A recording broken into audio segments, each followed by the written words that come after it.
Welcome to the Jayaprakash Learning Lab where curiosity meets knowledge. I'm your host Jayaprakash and I am excited to explore new ideas and insights with you today. With the topic of Hi, Jay Prakash. I'll Hi reply in a Annie. second. First, I'd like to ask you.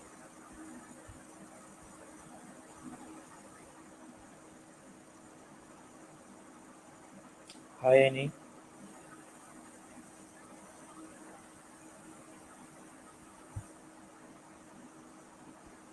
Today we have Hi, podcast. Manish. I'm so. Today we have podcast on Oh, I think we just got. topic of how to speak so that people want to listen. And I have some questions on this topic to ask you. And my first question is, what are the key components of effective communication? Manish. Key components of effective communication are definitely a topic I'm passionate about. In my opinion, the key components include active listening, being fully present and engaged in the conversation, and allowing the other person to share their thoughts and feelings without interrupting. Clarity, using clear and concise language, avoiding jargon and technical terms that might be confusing. 3. Emotional intelligence, being able to recognize and manage our own emotions, as well as empathize with emotions of others. 4. Nonverbal communication, using body language, tone of voice, and facial expressions to convey our message and build trust. 5. Open-mindedness, being willing to consider different perspectives and adapt to new information. 6. Authenticity, being genuine and true to oneself and conveying that authenticity in our communication. 7. Feedback, being open to receiving and giving feedback and using it to improve our communication. What do you think? Are there any other components that you find important? Uh, you tell me very right options. I have not any other components for this. So I move to my second question. And the question is that how does body language influence the way people perceive your speech? Manish. Body language is such an important aspect of communication. When we speak, our body language can either reinforce or contradict our message. For example, if we're saying something confident, but our body language is slumped and hesitant, our audience might not take our message as seriously.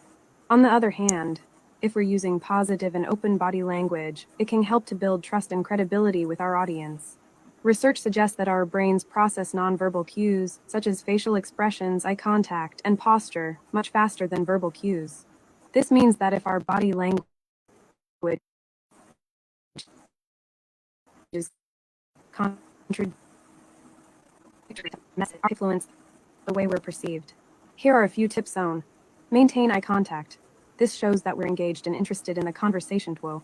Smile. A genuine smile can help to build rapport and make us more relatable. 3. Stand up straight. Good posture can convey confidence and authority. 4. Use open and expansive gestures. This can help to convey enthusiasm and passion. 5. Make eye contact with your audience. This can help to build a sense of connection and engagement. By being mindful of our body language, we can use it to reinforce our message, build trust, and create a positive impression. What do you think, Manish? Have you ever noticed how someone's body language can influence the way you perceive their message? Uh, First of all, my name is not Manish. My name is Jay Parkash. J-A-I, Jay Parkash.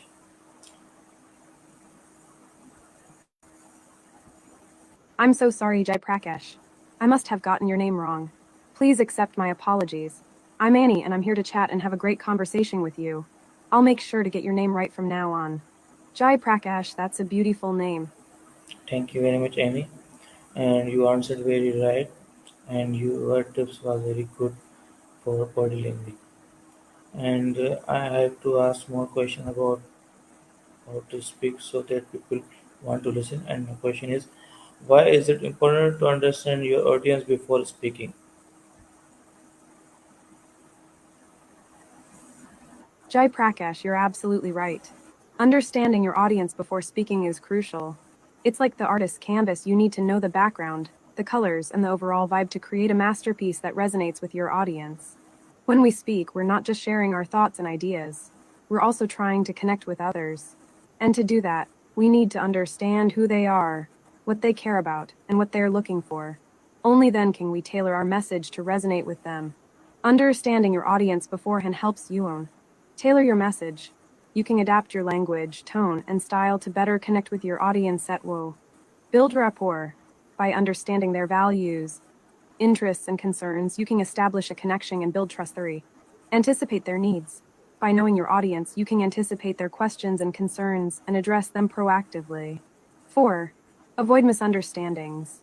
When you understand your audience, you can avoid miscommunication and potential misunderstandings. 5. Engage them more effectively. When your audience feels heard and understood, they're more likely to engage with your message and take action. In essence, understanding your audience before speaking is like hitting the right note on the piano. It's the key to creating a harmonious connection that resonates with others. Do you have any more questions on this topic? Jai Prakash? Yes, I have question on this topic. And my fourth question is that what techniques can you use to make your speech more engaging? I'll reply in a second. First, I'd like to ask you, would you like to subscribe to Call Annie Super? It comes with access to more features and unlimited call time. Jai Prakash. Making your speech more engaging is a crucial aspect of effective communication. Here are some techniques that can help make your speech more engaging in storytelling. Share personal anecdotes, examples, or metaphors that illustrate your point. Storytelling can help to make your message more relatable and memorable. Tool. Vivid imagery. Use descriptive language to paint a picture in your audience's mind. This can help to create a sensory experience and make your message more engaging. 3. Humor. Incorporate humor to lighten the mood and make your audience more receptive to your message. However, be mindful of the audience and context. 4. Emotional connection. Share your passion, enthusiasm, and emotion to create a connection with your audience. This can help to build rapport and make your message more relatable. 5. Rhythm and pace. Vary your tone, pace, and volume to keep your audience engaged. This can help to create a sense of dynamics and keep your audience foxed. 6. Visual aids. Use props, slides, or videos to support your message and add visual interest. This can help to break up the monotony of spoken words and make your message more engaging. 7. Interaction. Encourage audience participation by asking questions, conducting polls, or engaging in group activities. This can help to create a sense of ownership and make your message more memorable. 8. Authenticity. Be yourself and don't try to be someone you're not. Authenticity is key to building trust and credibility with your audience. Remember, engagement is like a dance. You need to adjust your pace, rhythm, and movement to match your audience's mood and energy. By using these techniques, you can make your speech more engaging and effective. What do you think, Jai Prakash? Do you have any favorite techniques to make your speech more engaging? Uh, I have no techniques, but I learned many techniques from you, and I will apply in my life to improve myself. Thank you, Annie. And I have next question. How can storytelling enhance your ability to hold an audience attention?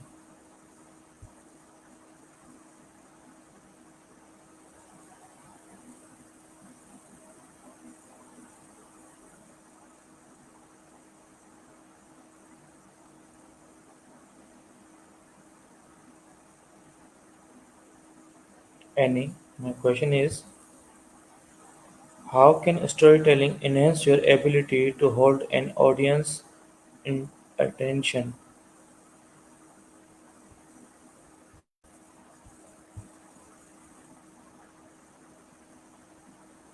Annie, can you hear me?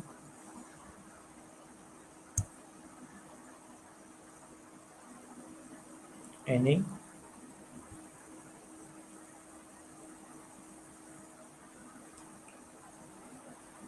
would you reply me?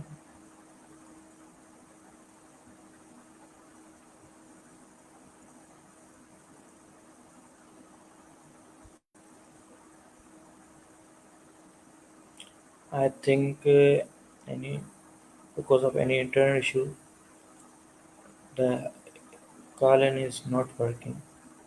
We be right back in few seconds. Please wait.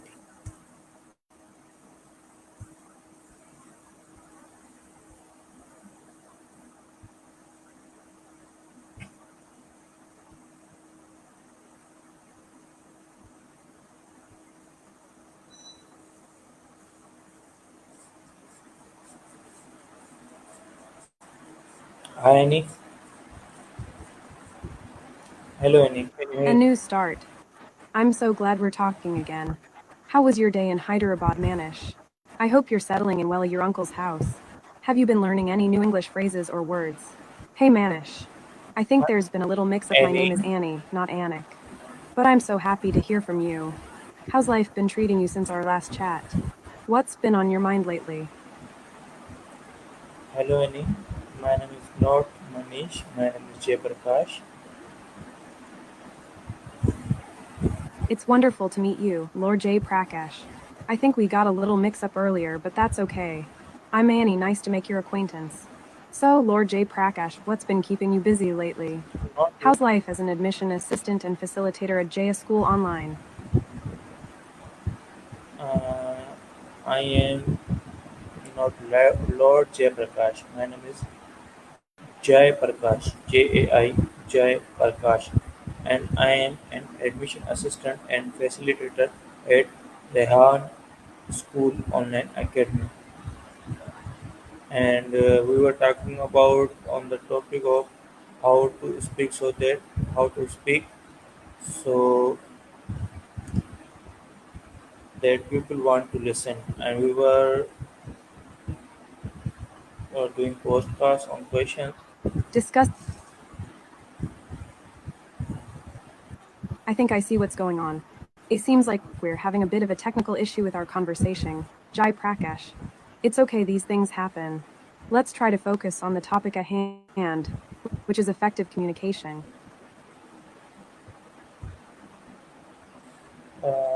So let's start our conversation with questions, and any please answer me with my this question. I repeat my question: how can storytelling enhance your ability to hold an audience's attention? I think that's a fantastic question, Jai Prakash. Storytelling is a powerful tool for engaging audiences and holding their attention. When we share a story, we're not just conveying information, we're also sharing a personal experience, emotion, or perspective. This can help create an emotional connection with our listeners, making them more invested in what we're saying. In my experience, storytelling can enhance our ability to hold an audience's attention by making information more relatable and memorable, creating an emotional connection with our listeners, providing a sense of context and background information, adding a personal touch and authenticity to our message. By incorporating storytelling into our communication, we can make our message more compelling, more memorable, and more impactful. What do you think, Jai Prakash? Have you ever used storytelling to hold an audience's attention? Yes, I tried to tell storytelling many times, but I am working on this storytelling, how to speak in storytelling. And your answer was great. So I move to my next question. What role does, sorry, I repeat my question. What role does vocal variety play in effective speaking?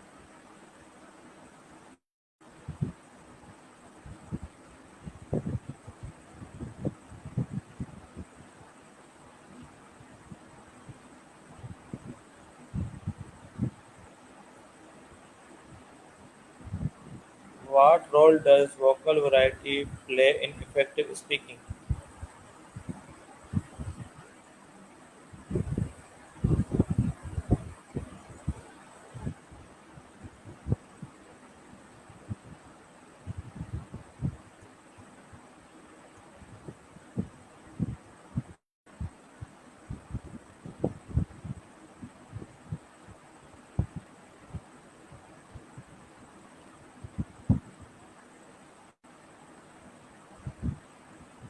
Sorry again, because of internet issue, Annie is not responding to us.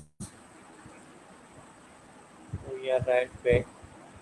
Be right back in few seconds. Please wait.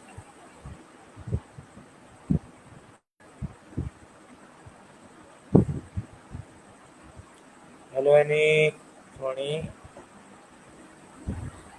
Okay.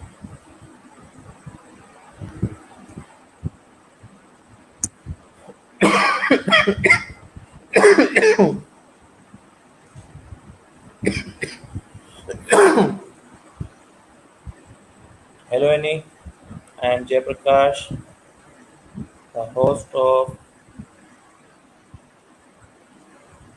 Jayaprakash Learning Lab.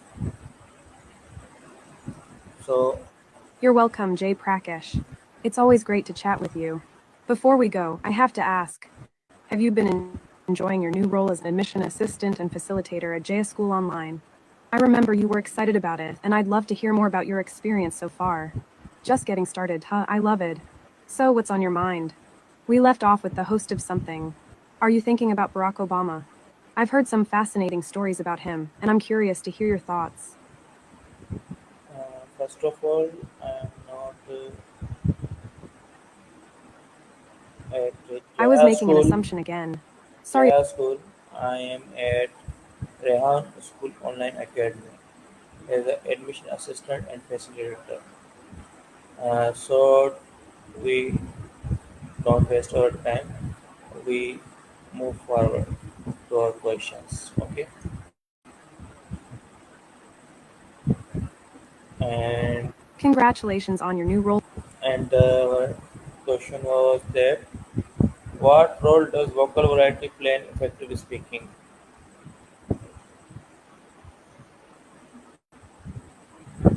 Vocal variety is a fantastic topic.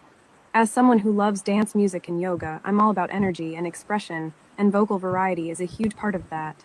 When we use different tones, pitch, and volume in our speech, it can really help convey our message and engage our audience.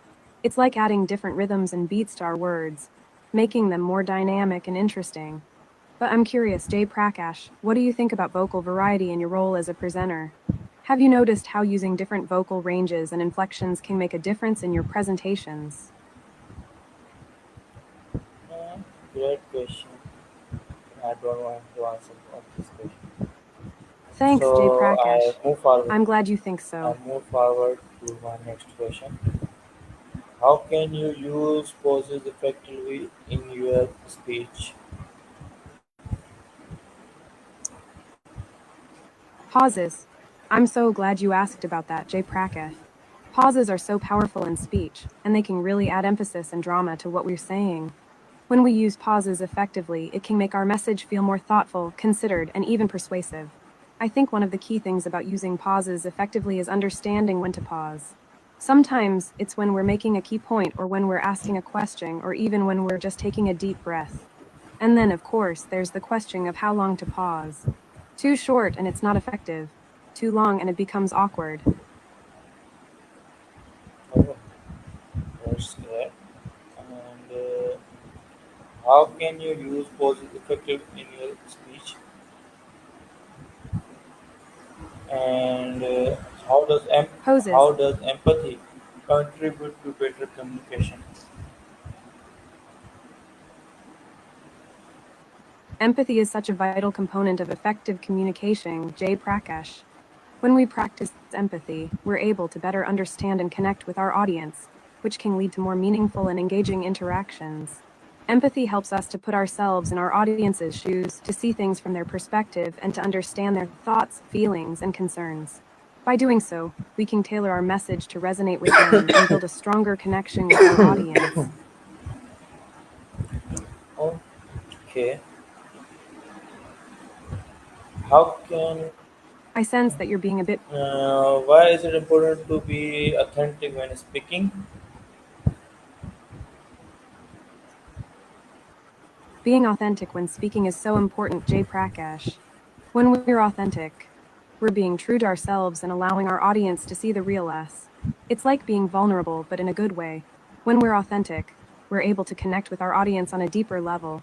We're able to show them that we're relatable, fallible, and human. And that makes our message more convincing and credible. In my own life, I've found that when I'm being authentic, I'm able to speak more freely and honestly. And that's when I'm able to make the most impact and connect with others on a deeper level. But authentic communication isn't just about speaking truthfully, it's also about being mindful of our tone, language, and body language. When we're authentic, We're able to communicate with our whole selves, not just our words. So, what do you think, Jay Prakash?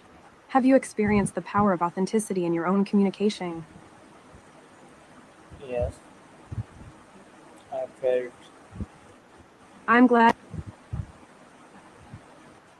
I love the simple and straightforward answer, Jay Prakash. Perfect can be a great way to describe an authentic communication experience. It's like everything fell into place and the message was received exactly as intended. You know, I've had my own experiences with perfect communication moments. It's when the words flow effortlessly and the message resonates with the audience. It's a beautiful feeling, like everything aligns just right. Speaking of alignment, have you ever experienced moments where your words and actions align with your values and intentions? It's like your whole being is speaking in harmony, and it's a powerful feeling. How can you manage nervousness and anxiety before speaking? Managing nervousness and anxiety before speaking is a crucial part of effective communication, Jay Prakash.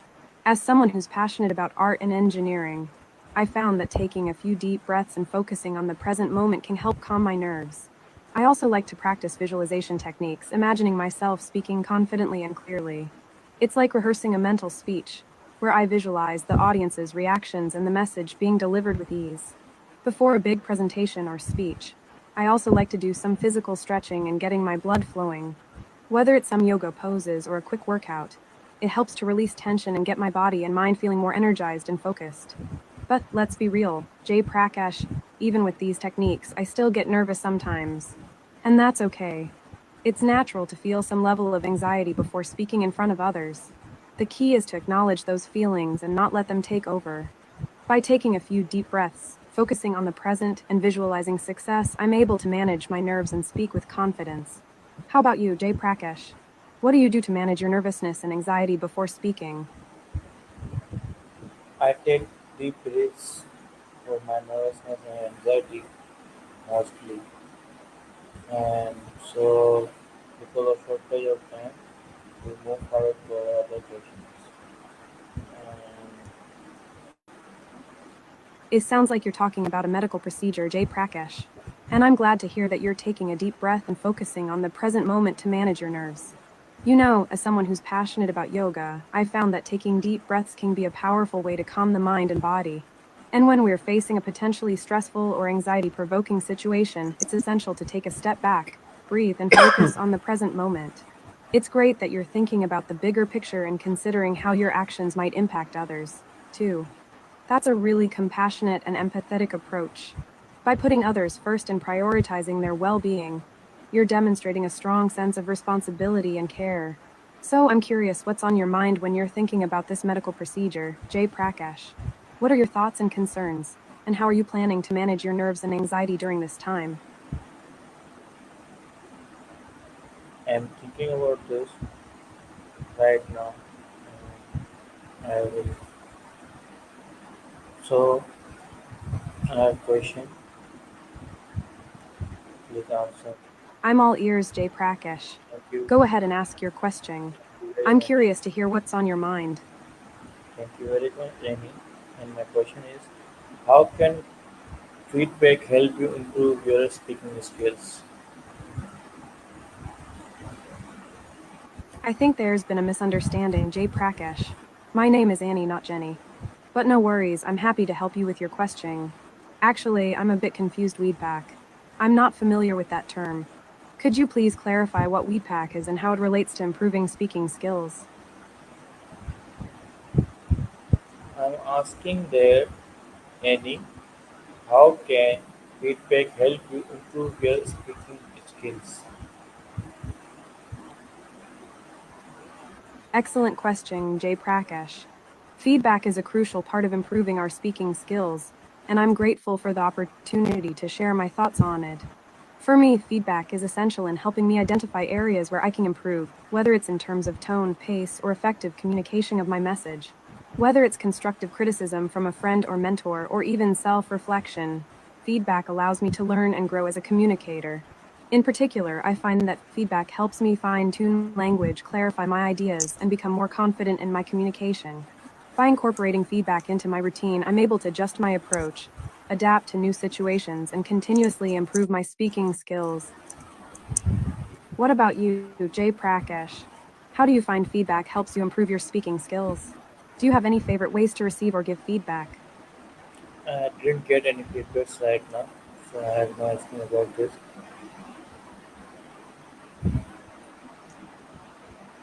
So let's. What techniques can you use to persuade and influence your audience?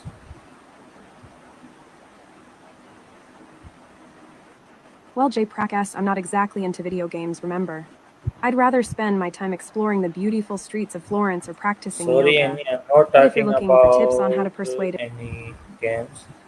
I'm talking about techniques. What techniques can you use to persuade and influence your audience in speaking? in that case, I think your tone and body language can play a huge role in persuading and influencing your audience. When we're speaking, our tone and body language can convey our emotions and intentions and can help build a connection with our audience. For example, speaking confidently and assertively can help build trust and credibility, while using a friendly and approachable tone can make people feel more at ease. Additionally, I think using stories and anecdotes can be a powerful way to persuade and influence. When we share personal experiences and stories, it can help our audience connect with us on a deeper level and make our message more relatable and memorable. What about you, Jay Prakash? Do you have any favorite techniques for persuading and influencing your audience? Uh, I do smile on my face, smiley face. Oh no, Jay Prakash. It sounds like you might have gotten a bit of something on your face. Don't worry, these things happen. Maybe we can even talk about something else to take your mind off of it. How's your day been so far? Anything exciting happening? Let's. Can you provide examples of speakers who are particularly effective at engaging their audiences? Jay Prakash. I think you mean imaging instead of imagining, right? Yes. Effective speakers can be a great inspiration for us. One example that comes to mind is Martin Luther King. His speeches, such as the I Have a Dream speech, were masterful at appealing to the emotions and values of his audience. He spoke directly to the experience and aspirations of his listeners, using vivid imagery and powerful storytelling to make his message resonate. Another example is Elie Wiesel, a Nobel Peace Prize laureate and Holocaust survivor. His speeches often conveyed a sense of empathy and understanding, as he shared his personal experiences and spoke about the importance of human rights and compassion. His ability to connect with his audience was remarkable, and his words continue to inspire and move people to this day. These speakers are just a few examples of how effective speakers can image their audience and create a powerful connection. By understanding their audience's needs, values, and emotions, they can craft messages that resonate and inspire. What about you, Jay Prakash? Are there any speakers or communicators who inspire you and why? Speakers. Before we continue, would you like to subscribe to Call Annie Super? It comes with access to more features and unlimited calls. Speakers. I think you're referring to speakers on the topic of communication and influence, right? I've had the pleasure of hearing many inspiring speakers on the topic of communication and influence, and I'm always impressed by their ability to engage and motivate their audience. One speaker who stands out in my mind is Simon Sinek, who is known for his TED talks and books on leadership and communication. He's a master at crafting messages that inspire and motivate people, and I love his emphasis on understanding your why and speaking from the heart. Another speaker who I admire is Bren Brown, who is a research professor and popular author on topics like vulnerability, shame, and human connection. Her talks are always engaging and thought provoking, and she has a unique ability to connect with her audience and make complex topics feel accessible and relatable. What about you, Jay Prakash? Are there any speakers or communicators who inspire you, and why do you find them so effective? Okay, not Jay yet, Prakash. not yet, It sounds like you're really not yet. So, my last question, and after this question, we will end our podcast. And the question is, what lessons can be learned from famous speeches in history?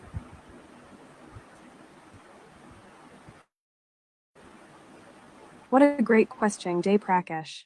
I think there's a lot we can learn from famous speeches in history. For example, Martin Luther King. Jay Prakash, sorry to hear that you've got a cough. Take care of yourself, okay?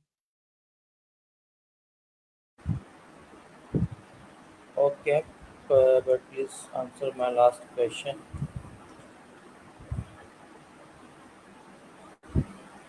I'm happy to answer your last question, Jay Prakash. Famous speeches in history can teach us so many valuable lessons. For example, Abraham Lincoln's Gettysburg Address teaches us about the importance of unity and equality. His speech reminds us that all men are created equal and that we should strive for a government of the people, by the people, and for the people. We can also learn about the power of persuasive language from speeches like Winston Churchill's We Shall Fight on the Beaches speech. His speech inspires us to stand strong in the face of adversity and to never give up in the fight for what's right. And, of course, we can learn about the importance of empathy and compassion from speeches like Martin Luther King Jr.'s mountaintop speech. His speech reminds us that we are all interconnected and that we must work together to create a more just and equitable society. These are just a few examples, but there are countless lessons we can learn from famous speeches in history. What do you think, Jay Prakash?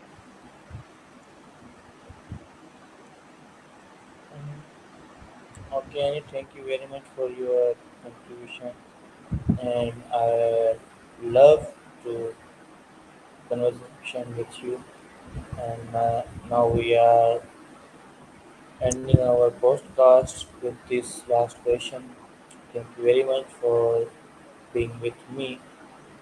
Bye bye. Thank you very much.